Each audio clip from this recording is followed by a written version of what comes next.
আপনি তো পুরুষ না, একটা কাপুরুষ। একটা নিরীহ মেয়েকে কিডন্যাপ করেছেন। আমি এবার আমার আম্মুকে ডাকলাম। তারপর বললাম, আম্মু, এই মেয়ের মুখে টেপ লাগাও। মেয়েটা অবাক প্লাস ভয় দুইটাই হলো, কারণ আমার সাথে আমার মা জড়িত আছে। এটা শুনে অবাক হলো।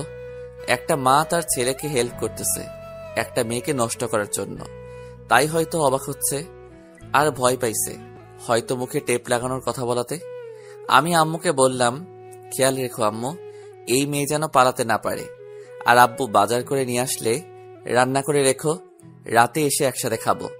মেয়েটা আমাদের মা ছেলের কথা শুনে অবাক হচ্ছে, কিন্তু কিছু বলতে পারতেছে না, কারণ মুখে টেপ লাগানো। অতঃপর আমি বেরিয়ে পড়লাম। ও, আপনাদের তো এই মেয়ের পরিচয়টা দেওয়া হয়নি। এই মেয়ে হচ্ছে আমাদের এখানকার এসআই স্যারের একমাত্র মেয়ে, নাম মিম। কিডন্যাপ কেন করেছি তা এখন বলা যাবে না, গল্পের সাথে থাকলে বুঝে যাবেন। অতঃপর আমি বেরিয়ে গেলাম।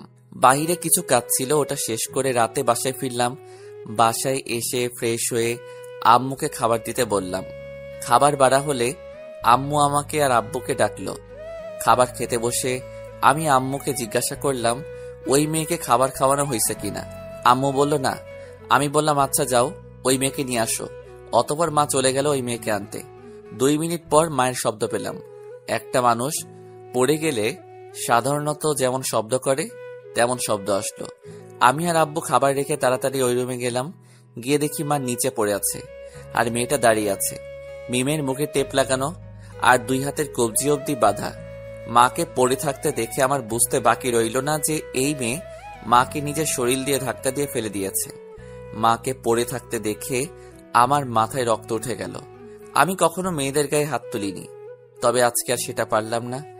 আমি উঠে রেগে মিমের কাছে গিয়ে ইচ্ছে মতন এলো পাথারি চর থাপ্পড় দেওয়া শুরু করলাম। টাল সামলাতে না পেরে মিম নিচে পড়ে গেল। আব্বু আম্মু দ্রুত আমাকে এসে আটকালো। আব্বু আমাকে জোরে একটা থাপ্পড় দিয়ে বলল, তুই একটা মেয়ের গায়ে হাত তুলছিস? ওই মেয়ে তোমাকে ধাক্কা দিয়েছে কেন? আমি ওই মেয়েকে মেরে ফেলবো। আমাকে আর একটা থাপ্পড় দিয়ে বলল, ও একটা মেয়ে, ওর গায়ে হাত তুলে তুই অন্যায় করেছিস, সরি বল। আমি পারবো না, এই মেয়ে তোমাকে ধাক্কা দিয়েছে। আমি বলছি সরি বলতে। আমি সরি বলে সেখান থেকে রেগে বাহির হয়ে চলে আসলাম। এদিকে মিম বসে বসে তার 2 চোখের পানি ঝরাচ্ছে। আসলে আব্বু আম্মু আটকানোর আগে আমি অনেকগুলো চড় থাপ্পড় দিয়ে দিছি। সে কান্না করছে ঠিকই, কিন্তু মুখ দিয়ে শব্দ বাহির করতে পারতেছে না, কারণ তার মুখে টেপ লাগানো।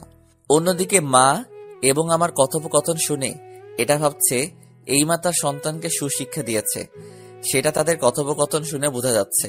আর তাদের ব্যবহার দেখে মনে হচ্ছে তারা খারাপ না। তাহলে তাদের সামনে তাদের ছেলে একটা মেয়েকে কিডন্যাপ করে এনে বলতেছে তার ইজ্জত নিবে, তাহলে তারা এটার প্রতিবাদ কেন করছে না? আসলে মিম কিছু বুঝতে পারতেছে না। মায়ের কথায় মিমের হুঁশ ফিরল। চলো মা, রাতের খাবার খাবে। মা মিমকে তুলতে তুলতে বলল। মিম মায়ের দিকে অবাক হয়ে চেয়ে আছে। কি হলো, চলো। আর আমার ছেলে রাগের মাথায় তোমার গায়ে হাত তুলে ফেলেছে, ওর হয়ে আমি তোমার কাছে ক্ষমা চাচ্ছি। আমি তো তোমার মায়ের বয়সী, ক্ষমা করে দাও ওকে। হাতের বাঁধন খুলতে হবে না। কেন?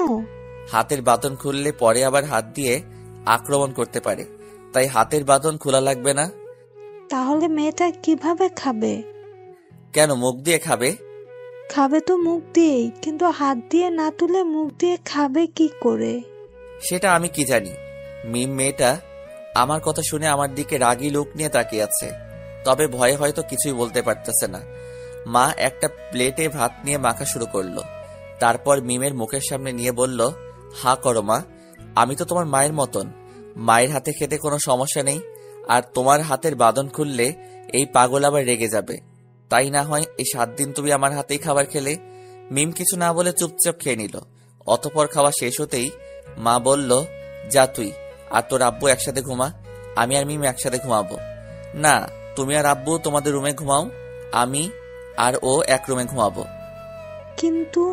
কোনো কিন্তু না, যা বলছি তাই করো, যাও। মা আর কথা না বাড়িয়ে চলে গেল। এদিকে আমাদের কথা শুনে মিম ভয় পেয়ে গেল। তার সাথে একই রুমে একটা ছেলে থাকবে, হয়তো আজকেই তার সর্বস্ব কেড়ে নিবে একটা ছেলে। তার 2 চোখ বেয়ে পানি ঝরতে লাগলো। কখনো মনে হচ্ছে এই পরিবারের মানুষগুলো অনেক ভালো, আবার কখনো মনে হচ্ছে এরা খুবই জঘন্য। কি হলো, দাঁড়িয়ে আছেন কেন? রুমে চলেন। আমার কথাই মিমের ধ্যান ভাঙল।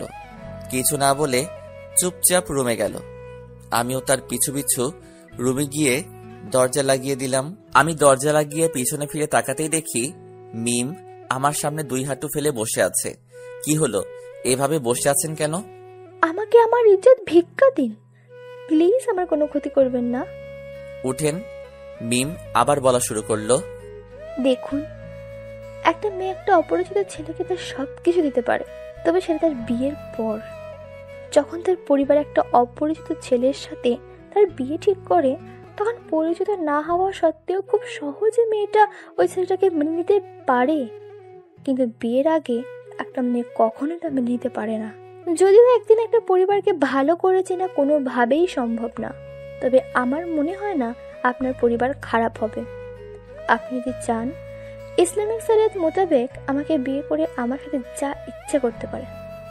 আমি কিছু বলবো না, আর বাধাও দিব না। আমি কিছু না বলে পাশের টেবিলে রাখা টেপটা এনে এই মেয়ের মুখে লাগিয়ে দিলাম। যা মুখে আসতেছে তাই বলে যাচ্ছে। এই মেয়েকে আমি কিডন্যাপ করেছি, আর এই মেয়ে আমাকে বিয়ের প্রপোজাল দিচ্ছে। আজব। তারপর আমি মেয়েটাকে হাত ধরে টেনে বিছানায় নিয়ে গেলাম। আমি বললে শুইবে না জানি, তাই আমি তাকে ধাক্কা দিয়ে বিছানায় ফেলে দিলাম। তারপর তার 2 পা খাটের 2 কোণায় বাঁধলাম। মেয়েটা ভীষণ নড়াচড়া করতেছিল।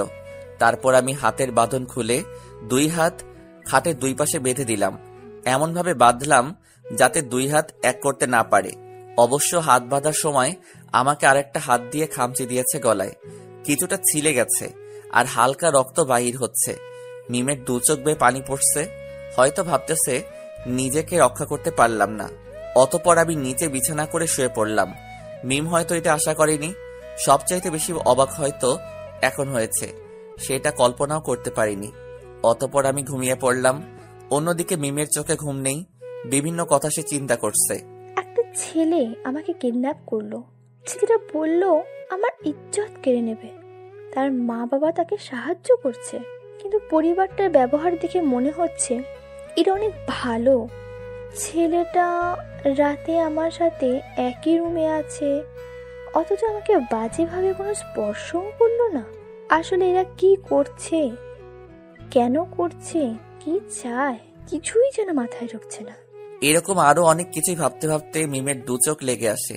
সকালে হঠাৎ রুমে একটা শব্দ শুনে মিমের ঘুমটা ভেঙে যায়। মিটিমিটি করে চেয়ে দেখে একটা ছেলে কি যেন করছে। ভালো করে তাকিয়ে দেখে ছেলেটা নামাজ পড়ছে। মিমের খুব ভালো লাগছে দেখতে। যদিও মিম নিজে কখনো নামাজ পড়ে না, অনেক বেলা করে ঘুম থেকে উঠে, কিন্তু আজ কেন যেন তারও ইচ্ছে করছে নামাজ পড়তে। আমি নামাজ শেষ করে উঠে দাঁড়িয়ে দেখি মিম উঠে গেছে আর আমার দিকে তাকিয়ে আছে। আমাকে ওর দিকে তাকাতে দেখেই মাথা নেড়ে কিছু একটা বলতে চাইলো। আমি গিয়ে ওর মুখের টেপটা খুলে দিলাম। মিম বলল, আমার বাঁধন খুলে দিন। কেন? আমি ওয়াশরুমে যাব। কোনো ঝামেলা করবেন না তো? ওকে, আপনার যখন এতই ভয়, তাহলে আমি বিছানা নষ্ট করি, আপনারা পরিষ্কার করবেন, কেমন? আমি কিছু না বলে হাত পায়ের বাঁধন খুলে দিলাম। মিম উঠে ওয়াশরুমে চলে গেল। আমি ওয়াশরুমের বাহিরে দাঁড়িয়ে আছি। যদি কোনো ঝামেলা করতে চাই তাই দাঁড়িয়ে আছি। কিছুক্ষণ পর হাত মুখ ধুয়ে বাহির হলো। আমি রশি দিয়ে বাঁধতে গেলে বলল, একটু পর বাঁধেন, আমি নামাজ পড়ে নিই তারপর। মেয়েটা নামাজ পড়বে বলে আমি আর কোনো বাধা দিলাম না।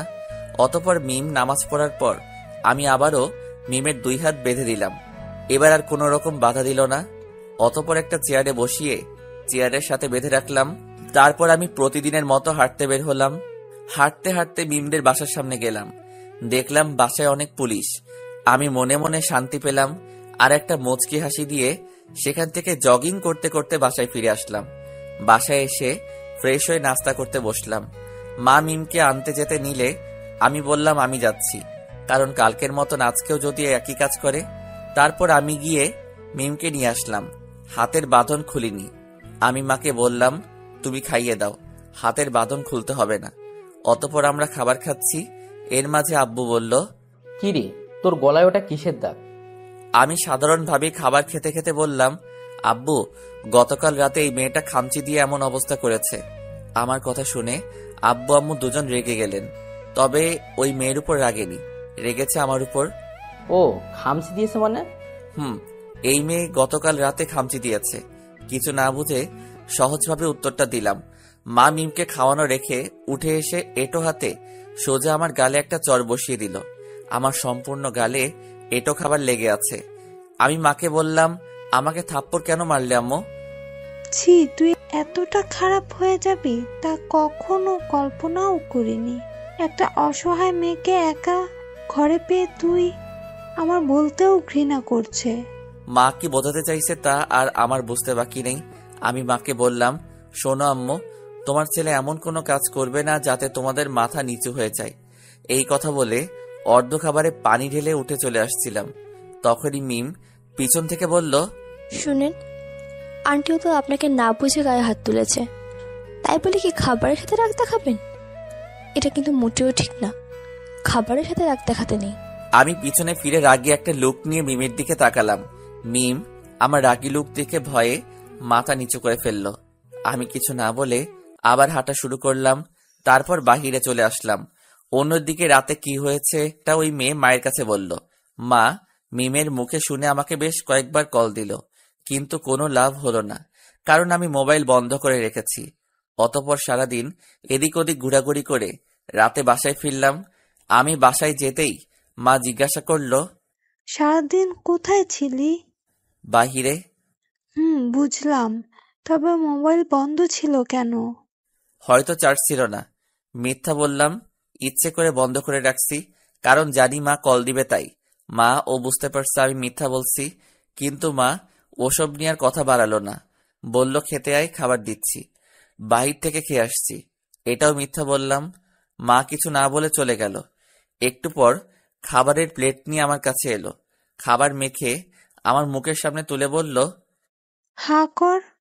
আমি বললাম তো আমি খেয়ে এসেছি, ক্ষুধা নেই আমার। আমিও কিন্তু সকাল থেকে এখনো মুখে কিছু তুলিনি। আমি আর কিছু না বলে খাবার খাওয়া শুরু করলাম। আসলে আমি পরিবারের সবার ছোট তো, তাই মা আমাকে এখনো প্রায়ই তার নিজের হাতে খাইয়ে দেয়। অতঃপর খাবার খাওয়া শেষ হলে মা চলে যাচ্ছিল। আমি মাকে পেছন থেকে ডেকে বললাম, আম্মু তুমিও খেয়ে নাও। মা বলল, তোর আব্বু অফিস থেকে আসুক, তারপরে একসাথে খাবো। আমি আর কিছু বললাম না, কারণ আমি জানি আমি যতই বলি কাজ হবে না, কারণ আব্বুকে রেখে মা খাবার খাবে না, তাই কথা বাড়িয়ে লাভ নেই। অতঃপর আমি মিমের রুমে গিয়ে দেখি সবকিছু ঠিকঠাক আছে। মিমকে একটা চেয়ারে বেঁধে রাখা হয়েছে। আমি গিয়ে বিছানায় শুয়ে পড়লাম। শরীরটা খুব ক্লান্ত লাগতেছে। আসলে সারাদিন এদিক ওদিক ঘোরাঘুরি করছি তো, তাই শুয়ে পড়তেই কখন যে ঘুমিয়ে গেছি তা মনে নেই। ঘুম ভাঙছে ফজরের আজানের শব্দে। চোখ মেলে তাকিয়ে দেখি আব্বু আমার পাশে শুয়ে আছে। আমি উঠে ওয়াশরুমে গেলাম। হঠাৎ মনে পড়ল আমার পাশে আব্বু, তাহলে মিম কোথায়? অবশ্যই মার রুমে। যদি মার সাথে কোনো ঝামেলা করে। আমি তাড়াতাড়ি ওয়াশরুম থেকে মায়ের রুমের সামনে গিয়ে দরজায় টোকা দিলাম। ভিতর থেকে মা জিজ্ঞাসা করলো, কে? আমি বললাম, আম্মু আমি। অতঃপর মা দরজাটা খুলল। আমি দেখলাম না, সব ঠিকঠাকই আছে। আমি একটা দীর্ঘশ্বাস ফেললাম। মা জিজ্ঞাসা করলো, কি হয়েছে? আমি বললাম, না কিছু না, বলে চলে আসছিলাম। তারপর আবার পিছনে ফিরে বললাম, আম্মু। মা আমার দিকে তাকিয়ে বলল, কিছু বলবি? গতকাল রাতে এই মেয়ের সাথে আমি কিছু করিনি। জানি, মিম আমাকে সব বলেছে। কি হয়েছিল? আমি আর কিছু না বলে রুমে চলে আসলাম। রুমে এসে দেখি আব্বু উঠে গেছে। আব্বু শুভ সকাল। রাতে কখন ফিরেছ? 9:30 বাজে। আমাকে ডাকলে না যে? তোর আম্মু বলল তুই সারাদিন বাসায় আসিস নাই, ক্লান্ত ছিলি, তাই আর তোকে ডেকে তুলিনি। ও আচ্ছা। তারপর বাবা ও আমি ফ্রেশ হয়ে মসজিদে চলে গেলাম। নামাজ শেষে একটু হাঁটাহাঁটি করে বাসায় ফিরলাম। আসলে সকালবেলা হাঁটাহাঁটি করার মজাই আলাদা। সকালবেলা ঘুমিয়ে থাকা মানুষগুলো এই সুন্দর প্রকৃতি খুব মিস করে। তারপর বাসায় ফিরে সবাই মিলে একসাথে নাস্তা করলাম। নাস্তা শেষে আব্বু তার অফিসের জন্য বেরিয়ে গেল, আর আমিও ভার্সিটির উদ্দেশ্যে বের হলাম। আমি যাওয়ার আগে আম্মুকে বললাম, এই মেয়ের বাঁধন যেন না খোলা হয়। তুমি একা বাসায় এই মেয়ে পালানোর চেষ্টা করবে। আম্মু বলল, আচ্ছা খুলবো না। তারপর আমি ভার্সিটিতে চলে আসলাম। ভার্সিটিতে আস্তে আস্তে পরিচয়টা দিয়ে দেই। আমি মেহেদী হাসান, পরিবারের ছোট সন্তান। আমরা 2 ভাই 1 বোন। বাবা মা আর 3 ভাই বোন মিলে সুখী পরিবার। সবাই হয়তো ভাবতেছেন বাবা মাকে তো দেখলাম, কিন্তু ভাই বোন কই? আসলে বোন সবার বড়, বিয়ে হয়ে গেছে। আর ভাইয়ের কথা গল্পের সাথে থাকেন, জেনে যাবেন। আব্বু একটা জব করে, মূলত আব্বুই আমাদের পরিবারের সবটা দেখাশোনা করে। আমি বা ভাই এখনো পরিবারের জন্য কিছুই করতে পারিনি। চলেন এবার গল্পে ফিরে যাই। আমি মায়ের থেকে বিদায় নিয়ে ভার্সিটিতে চলে আসলাম। ও আপনাদের তো আরেকটা কথা বলা হয়নি, আমি অনার্স ফার্স্ট ইয়ারের ছাত্র। যাই হোক, আমি আবার ফাঁকিবাজ না, ভার্সিটিতে গিয়ে ঘোরাঘুরি করব, ঠিক মতো ক্লাস করব না, এসব আমাকে দিয়ে হবে না। আসলে আমি আমার বাবার কষ্টটা বুঝি, যার কারণে আমি তার স্বপ্ন পূরণ করার চেষ্টা করি। তার স্বপ্ন একটাই, আমরা যেন শিক্ষিত হয়ে সমাজে মাথা উঁচু করে দাঁড়াতে পারি। সে অনেক কষ্ট করে আমাদের পরিবারটাকে চালায়। তার সামান্য চাকরির টাকা দিয়ে পরিবারের সমস্ত খরচ বহন করে। বোনের বিয়ে সবই দিয়েছে। একটা মেয়ের বিয়েতে কতটা খরচ তা তো আমরা সবাই জানি। আর সেই দায়িত্বটা যদি একটা সাধারণ পিতার উপর থাকে, তাহলে তার কি পরিমাণ কষ্ট হয় সেটা ওই পিতা ছাড়া আর কেউ বুঝবে না। আর কিছু পরিবার আছে, মুখ লজ্জায় কারো থেকে চাইতেও পারে না, আবার সাধারণভাবে মেয়েকে তার শ্বশুরবাড়ি পাঠাতেও পারে না। তাদের সাহায্য করে একমাত্র আল্লাহ। আমাদের পরিবারটাও ওই রকমই। এখানে বাস্তব কিছু কথা বলি। যারা কন্যা সন্তান জন্ম দিয়েছেন তারা আমার থেকে বিষয়টি ভালো জানেন। আপনারা কন্যা সন্তানকে বড় করেন তার থেকে কিছু পাবার আশায় না। কোনো স্বার্থ ছাড়াই বাবা মা তার কন্যা সন্তানকে বড় করে, তারপর বিয়ে দিচ্ছে। বিয়ের পর অনেক পরিবারে বলে মেয়ের বাড়ি থেকে কি দিয়েছে। আরে একবার খেয়াল করে দেখেন, তাদের কলিজার টুকরো সন্তানকে আপনাদের কাছে দিয়ে দিছে। আরে কন্যা সন্তান যদি বোঝা হতো তাহলে জন্মের পরপরই তাকে গলা টিপে হত্যা করতে পারত। তা করেনি, কারণ সন্তান ছেলে হোক বা মেয়ে হোক, বাবা মা দুইজনকেই সমানভাবে ভালোবাসে। আর সেই ভালোবাসার সন্তানকে যখন আপনার হাতে তুলে দেয়, তখন এই বাবা মায়ের কতটা কষ্ট হয় তা একবার মন থেকে বুঝতে চান, সব ক্লিয়ার হয়ে যাবে। মনে রাখবেন, ছেলেদের ছাড়া মেয়েরা যেমন অচল, ঠিক একইভাবে মেয়েদের ছাড়া আমরা ছেলেরাও অচল। ছেলে মেয়ে উভয়কে সম্মান ও গুরুত্ব দেওয়া প্রয়োজন। একজন আরেকজনকে ছাড়া যখন অচল, তাহলে কেন একজন আরেকজনের পিছু লেগে থাকি? চলেন না সবাই সবাইকে সম্মান করি। ভুল কিছু বললে সবাই ক্ষমা করবেন।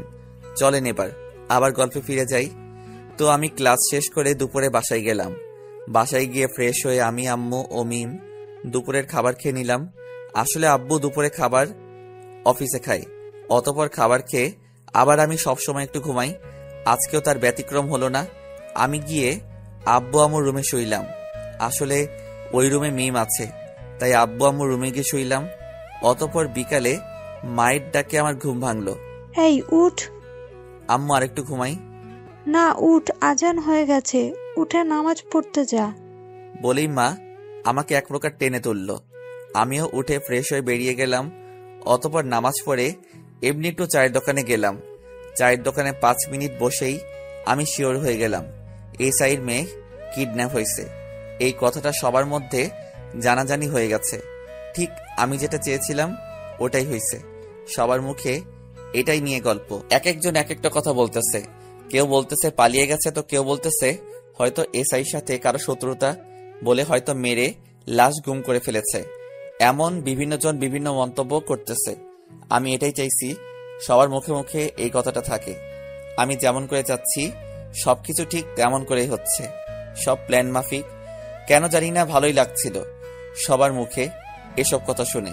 তাই আমিও বসে বসে তাদের কথা শুনতে লাগলাম। প্রায় 1.5 ঘন্টা তাদের কথা শুনলাম। দোকানে অনেকেই আসতেছে, আবার অনেকেই যাচ্ছে, কিন্তু টপিক একটাই, এসআই সাহেবের মেয়ে নিখোঁজ। অতপর আজান হলো। আমি উঠে মাগরিবের নামাজ আদায় করে বাসায় চলে আসলাম। বাসায় এসে কিছুক্ষণ মায়ের সাথে গল্প করলাম, আর বাহিরে লোক কি বলা বলি করতেছে সব বললাম। মায়ের সাথে গল্প করতে করতে আব্বু চলে আসলো। আসলে বাসায় আমি আর মা একাই থাকি বেশিরভাগ সময়, কারণ আব্বু তো সারাদিন অফিসে। প্রায় সময় আম্মুর সাথে গল্প জমিয়ে বসি, আজকেও তাই করেছি। মিম আছে অনুরমে বাধা। আব্বু ফ্রেশ হয়ে আসলে আমাদের গল্প করা শেষ হলো। মা খাবার দিতে চলে গেল, আর আমি মিমকে আনতে গেলাম। অতপর আর কি, প্রতিদিনের মতো খাবার খেয়ে শুয়ে পড়লাম। নিচে ঘুমাতে আর ভালো লাগে না, কিন্তু কি আর করার, সারা রাত তো বসে থাকা যাবে না, ঘুমাতে তো হবেই। অতপর ঘুমিয়ে পড়লাম। অতপর পরের দিন আর কি, ঘুম থেকে ওঠা, নামাজ পড়া, নাস্তা করা, তারপর ভার্সিটিতে যাওয়া, এই আর কি প্রতিদিনের রুটিন। আজকে দুপুরে খাবারের পর কেন যেন ঘুম আসছিল না, তাই মোবাইল টিপতেছি। বেশ কিছু সময় মোবাইল টিপার পর আর ভালো লাগতেছিল না, ভাবলাম একটু বাহির থেকে ঘুরে আসি। যেই ভাবা সেই কাজ, আমি আমার রুমে গিয়ে একটা শার্ট পরে বাহির হব, ঠিক তখনই পিছন থেকে গোঙানোর শব্দ আসলো। আমি পিছন ফিরে তাকালাম, দেখি মিম গোঙাচ্ছে। আমি জিজ্ঞেস করলাম, কিছু বলবেন? মাথা নাড়িয়ে হ্যাঁ সম্মতি জানালো। আমি বললাম, বলেন কি বলবেন। মিম আবার সেই করে যাচ্ছে, চোখ দুটো মুখের দিকে ইশারা করে। ও, আমি বুঝতে পারছি, আসলে আমি বোকা। মুখের টেপ না খুলে তাকে কথা বলতে বলতেছি, কি আর করার। গিয়ে টেপ খুলে দিলাম। টেপ খুলতেই আপনার মাথায় কি গোবর নাকি? মুখে টেপ লাগিয়ে প্রশ্ন করেই যাচ্ছেন। বলে একটা লম্বা শ্বাস নিল। আমি তো এই মেয়ের সাহস দেখে অবাক। আমি একটা ধমক দিলাম। আমার ধমক শুনে একটু ভয় পেল। এসব ফালতু কথা বাদ দিয়ে বলেন কি বলবেন। আসলে আপনি কোথায় যাচ্ছেন? মানে আমি কোথায় যাচ্ছি সেটাও কি আপনাকে বলতে হবে? আপনি রেগে যাচ্ছেন কেন? আজব, আপনি এমন ভাবে কথা বলতেছেন মনে হচ্ছে আমি আপনার হাজবেন্ড। না মানে আসলে। না আসলে কি বলেন? না মানে আসলে। আবার সেই না মানে আসলে। এসব না বলে সরাসরি বলেন কি বলবেন। আসলে আপনারা আমাকে আজ 4 দিন হলো কিডন্যাপ করেছেন। আপনাদের ব্যবহার দেখে মনে হচ্ছে না আপনারা আমার কোনো ক্ষতি করবেন। এসব কথা বলার জন্য আপনি আমাকে থামিয়েছেন? শুনেন, সময় মতন সব জানতে পারবেন। না আসলে। বলছি না, সময় মতন জানতে পারবেন সব। আমি বাহিরে যাব। আপনি কোথায় যাচ্ছেন? আবার সেই একই প্রশ্ন। কোনো প্রেমিকার সাথে দেখা করতে নাকি? না মানে আসলে প্রতিটা ছেলেই তার প্রেমিকার সাথে দেখা করতে গেলে এমন প্রশ্নে বিরক্ত হয়। এসব ফালতু কথা বাদ দিন, আমার প্রেমিকা নেই। ও তাই? তাহলে কোথায় যাচ্ছেন? এই মেয়ের তার ছেঁড়া, না শুনলে বলতেই থাকবে কোথায় যাচ্ছি, তাই বাধ্য হয়ে বলেই দিলাম। এমনি বাসায় ভালো লাগছে না, বোরিং লাগছে, তাই বাহিরে যাচ্ছি। আমারও আপনারও কি বোরিং লাগছে। তো আমি কি করতে পারি? চাইলে তো অনেক কিছুই করতে পারেন। মানে? না মানে আসলে আপনি চাইলে তো আমার বোরিং লাগাটাও দূর করতে পারেন। আসলে এক জায়গায় 4 দিন যাবত হাত পা বাঁধা অবস্থায় থাকতে থাকতে খুবই বোরিং লাগছে। আজব, আপনাকে আমি কিডন্যাপ করেছি আর আপনি আমাকে ভয় না পেয়ে আমার সাথে গল্প করতে চাচ্ছেন? তো কি হয়েছে? এই মেয়ের কথাবার্তা শুনে নিজেকে কেমন পাগল পাগল লাগছে। আসলে যেন তার মধ্যে কোনো ভয়ই নেই।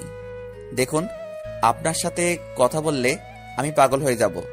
কেন আমার প্রেমে পাগল হয়ে যাবেন নাকি? কি বলেন এসব? ধুর, আপনার মুখ খোলা থাকলে উল্টাপাল্টা বকেন। আপনার মুখে টেপ মানানসই বলে যেই টেপ হাতে নিয়েছি। না না প্লিজ, আমি তো মজা করে বলছি। আমি আপনার বিয়াই না যে আমার সাথে ফাইজলামি করবেন। সরি। মনে থাকে যেন। আসলে সত্যি এভাবে সারাদিন থাকতে ভালো লাগে না। আপনি যদি বসে একটু গল্প করতেন ভালো লাগতো। একটু ভেবে বললাম, আচ্ছা ঠিক আছে, তবে একটা শর্ত আছে। কি শর্ত? আমি রাজি। একটু ভয় দেখানোর জন্য বললাম, আমাকে কিস করতে হবে। এক নিমিষেই মুখটা ফ্যাকাশে হয়ে গেল আর মাথা নিচু করে বসে আছে। আমি এবার হাসতে হাসতে বললাম, আরে মজা করে বলছি। মিম এবার একটু গম্ভীর হয়ে বলল, আমি আপনার বেআইন না যে আপনি আমার সাথে মজা করবেন। ওকে, তাহলে আর কি করার, আমি বরং যাই, বাহির থেকে মুড ঠিক করে আসি। আপনি বসে থাকেন একা একা। এই না না, আমি তো এমনি মজা করে বলছি, তখনকার কথাটা ফেরত দেওয়ার জন্য। ও আচ্ছা, তবে আমি আপনার সাথে আড্ডা দিতে পারি, কিন্তু সত্যি আমার একটা শর্ত আছে। আচ্ছা বলেন, কি শর্ত আপনার? আমার শর্ত হচ্ছে, আপনাকে কেন কিডন্যাপ করেছি এসব প্রশ্ন করতে পারবেন না। এক কথায়, কিডন্যাপ সম্পর্কে কিছু জিজ্ঞেস করতে পারবেন না। সময় মতন সবই জানতে পারবেন। আচ্ছা ঠিক আছে, ওসব কিছু জিজ্ঞেস করবো না। আচ্ছা বলেন। কি বলবো? আপনি না বললেন আমার সাথে আড্ডা দিবেন, তো বলেন। এইভাবে কি কথা বলা যায় নাকি? তো কিভাবে কথা বলবো? আচ্ছা বাদ দিন তো, প্রেম কয়টা করেছেন? এসব কি প্রশ্ন? আমি কিন্তু যা ইচ্ছে জিজ্ঞেস করতে পারবো, আপনিই বলেছেন শুধু কিডন্যাপ বাদে। কিন্তু কিসের কিন্তু? কোনো কিন্তু নাই। আমি মোটা পাতে যা আছে জিজ্ঞেস করতে পারবো আর আপনি তার উত্তর দিবেন। আচ্ছা বলেন। প্রেম কয়টা করেছেন? একটাও না। মিথ্যে কেন বলেন? ওকে, 100টা করেছি। খুশি? খুশি? হাসেন কেন? এমনি। তা আপনার স্বপ্ন কি? না মানে আপনি ভবিষ্যৎ নিয়ে কি চিন্তা ভাবনা আছে? ভবিষ্যৎ কি হবে তা নিয়ে কোনো চিন্তা নেই। মানে একটা মানুষের ভবিষ্যৎ নিয়ে কোনো চিন্তা ভাবনা থাকে না নাকি? ছিল, মরে গেছে। তাই নাকি? তা মেয়েটা কি যে এত বড় ছ্যাঁকা দিল আপনাকে, যার জন্য সব স্বপ্নগুলো মরে গেল? স্বপ্নগুলো মরার জন্য সিচুয়েশন আর কিছু আঘাতই যথেষ্ট। সময় হলে সবই জানতে পারবেন। স্বপ্নগুলো মরার জন্য কারণ যে মেয়েরা হবে এমনটা তো না। সমাজে কিছু প্রভাবশালী মানুষ আছে যারা মধ্যবিত্ত বা নিম্নবিত্ত মানুষগুলোর স্বপ্ন ভেঙে চুরমার করে দেয়। ও বাবা, আপনি সিরিয়াস হয়ে যাচ্ছেন কেন? আমি তো মজা করে বলছি। মানুষের ইমোশনাল নিয়ে মজা করাই তো আপনাদের মতন প্রভাবশালী লোকদের কাজ। মানে কি বলতে চান আপনি? আমি যা বলতে চাই সেটা আপনি সময় হলে বুঝতে পারবেন। আচ্ছা, কিসের এত সময়? যখনই জিজ্ঞেস করি তো বলেন সময় হলে জানতে পারবো। আসলে কি এমন জিনিস যে সময় হলে জানতে পারবো? আমার ভালো লাগছে না এসব কথা শুনতে। মনটা নিমিষেই খারাপ হয়ে গেল। ভাইয়ার কথা মনে পড়ে গেল। চোখের কোণে পানি চলে আসলো। আমার চোখে পানি দেখে মিম অবাক হয়ে বলল, কি হয়েছে? আমি কিছু না বলে উঠে গেলাম আর সেখানে দাঁড়িয়ে না থেকে বেরিয়ে এলাম। চোখ মুছতে মুছতে বাসা থেকে বেরিয়ে গেলাম। আসরের নামাজের সময় হয়ে গেছে, তাই সোজা মসজিদে চলে গেলাম। আজানের আরো 30 মিনিট সময় বাকি আছে, তাই বসে বসে একটু কোরআন তেলাওয়াত করলাম। অতঃপর আজান হলে নামাজ আদায় করে আর বাসায় গেলাম না, বাহিরে একটু ঘোরাঘুরি করলাম। অতঃপর মাগরিবের নামাজ পড়ে বাসায় আসলাম। আজকে মনটা অনেক বেশি খারাপ। ভাইয়ার কথা ভীষণ মনে পড়ছে। আসলে আমাদের সাথে এটা না হলেও পারত। একটা দুর্ঘটনা শুধু একজনের জীবনই বদলে দেয় না, সমস্ত পরিবার ধ্বংস করে দেয়। আমাদের পরিবারটাও অনেক সুখী ছিল, কিন্তু একটা ঝড় সব শেষ করে দিয়েছে। আমাদের সুখ শান্তি সব কেড়ে নিয়েছে আমাদের ভালো থাকাটা। এমনটা না হলেও পারত। আসলে সমাজটা এমন যেখানে নিন্দা করার মতন মানুষের অভাব নেই, কিন্তু বিপদে পাশে থাকার মতন মানুষের খুব অভাব। আমি রুমে গিয়ে চুপচাপ বসে আছি মন খারাপ করে। মা রুমে এসে বলল, কিরে মন খারাপ? আসলে মা তো মুখ দেখে বুঝে গেছে। আমি আর নিজেকে আটকাতে পারলাম না। মাকে জড়িয়ে ধরে কান্না করতে করতে বললাম, ভাইয়ার কথা অনেক মনে পড়ছে। মা আমাকে মাথায় হাত বুলিয়ে সান্ত্বনা দিচ্ছে, কিন্তু মুখে কিছু বলছে না। বলবে কি করে? মা তো নিজেই ফুপিয়ে ফুপিয়ে কান্না করতেছে। কিছুক্ষণ পর মা তার চোখ মুছে নিল আমাকে আড়াল করে, কিন্তু আমি বুঝতে পারছি মা যে কান্না করছে। তারপর মা আমাকে বলল, এসব ভেবে মন খারাপ যেন না করি। আসলে সান্ত্বনা দিচ্ছে আমাকে। তবে আমি তো জানি মা বাবা বোন কেউ ভালো নেই। আমিও আর কথা বাড়ালাম না। অতঃপর মা আর আমি গল্প করতে করতে আব্বু আসলে রাতের খাবার খেয়ে প্রতিদিনের মতন ঘুমিয়ে পড়লাম। এইভাবে 7 দিন চলে গেল। আজকে সকালে আমি মিমের রুমে গিয়ে তার বাঁধন খুলে বললাম, বাসায় চলে যান। মিম অবাক হয়ে বলল, আমি বুঝলাম না, আপনারা আমাকে কেন কিডন্যাপ করেছেন? আমাকে বিন্দু পরিমাণ ক্ষতি না করে একদম সুরক্ষিত অবস্থায় ছেড়ে দিচ্ছেন।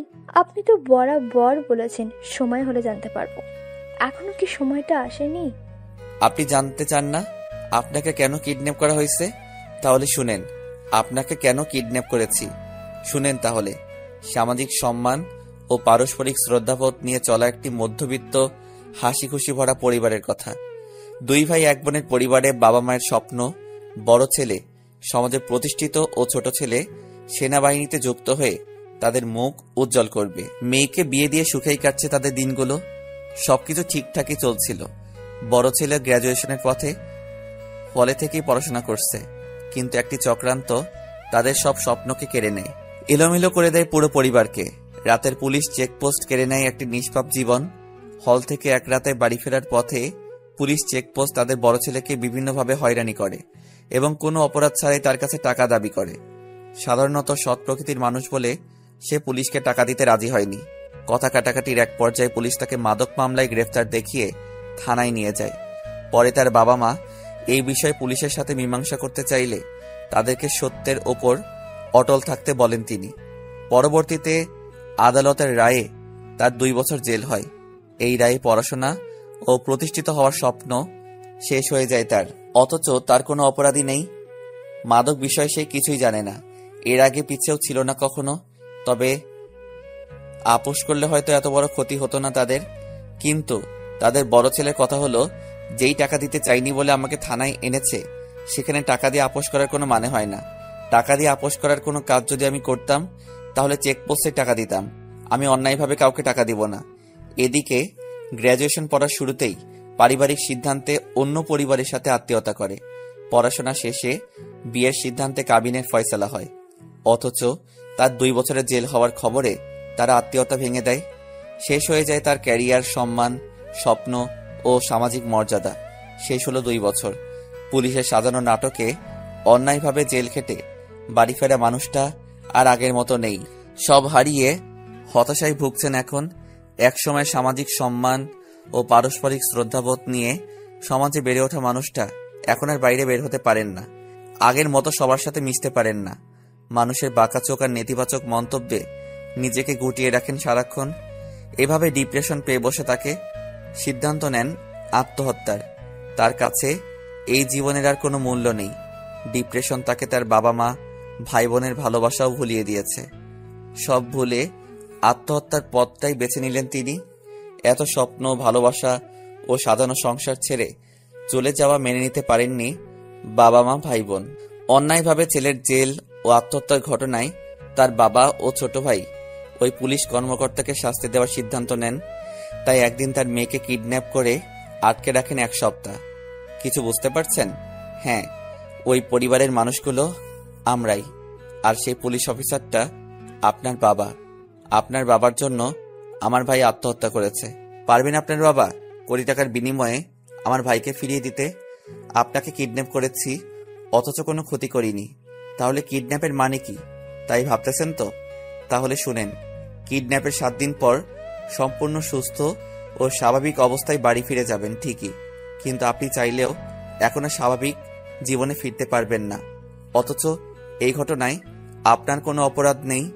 এটি অসাধু পুলিশ অফিসার, মানে আপনার বাবার কর্মকাণ্ডের শাস্তি আপনাকে সারা জীবন ভোগ করতে হবে। আপনি সমাজকে কোনোভাবে বোঝাতে পারবেন না আপনি সুস্থ ও স্বাভাবিক অবস্থায় বাড়ি ফিরেছেন। সমাজ আপনাকে এখন আর আগের মতো স্বাভাবিকভাবে গ্রহণ করবে না।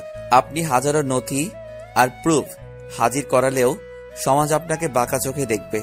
কিন্তু এসবের জন্য আপনি কোনোভাবেই দায়ী নন।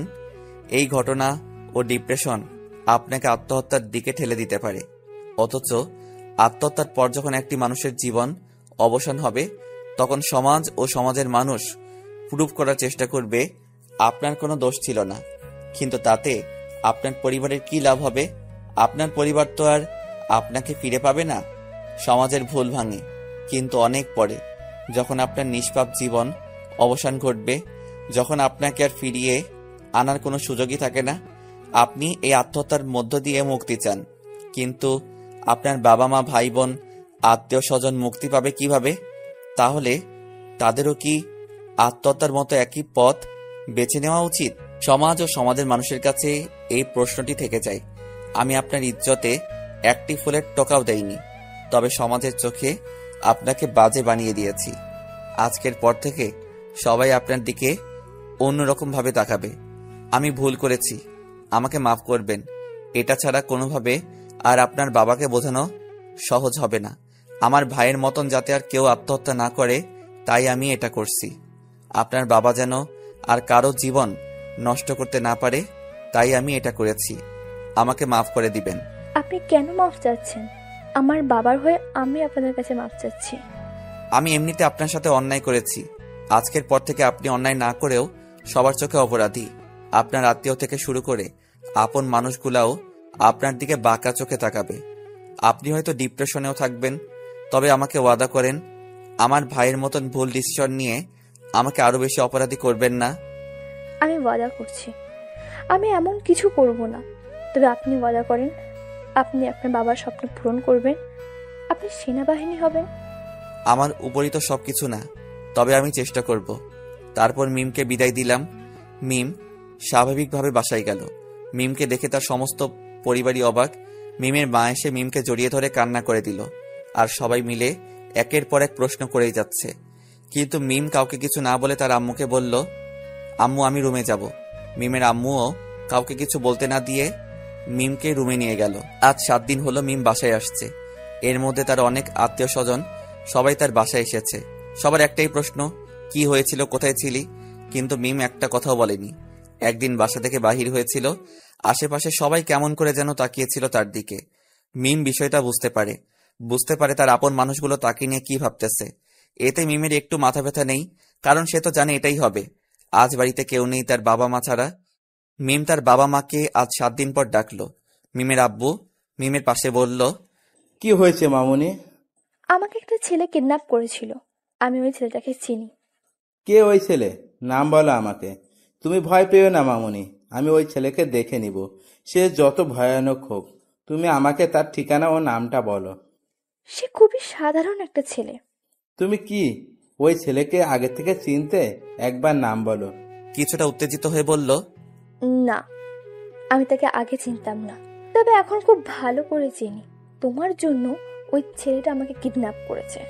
তুমি ওই ছেলের নাম বলো। তাহলে শোনো। অতঃপর মিম সমস্ত কিছু তার বাবাকে বলল। মিমের বাবা শুনে অনেক রেগে গেল। তার মেয়েকে সমাজের সামনে ছোট করে দিয়েছে। মিমের বাবা বেরিয়ে যেতে নিলে মিম তার সামনে গিয়ে দাঁড়ালো। বাবা, অনেক টাকা কামিয়েছো, এবার নিজের ভুলটা দেখো। এমন কয়টা পরিবারের মুখে হাসি কেড়ে নিয়েছো, তার হিসাব কি তুমি দিতে পারবে? এখন রাগের মাথায় কিছু না করে নিজে একবার ভাবো।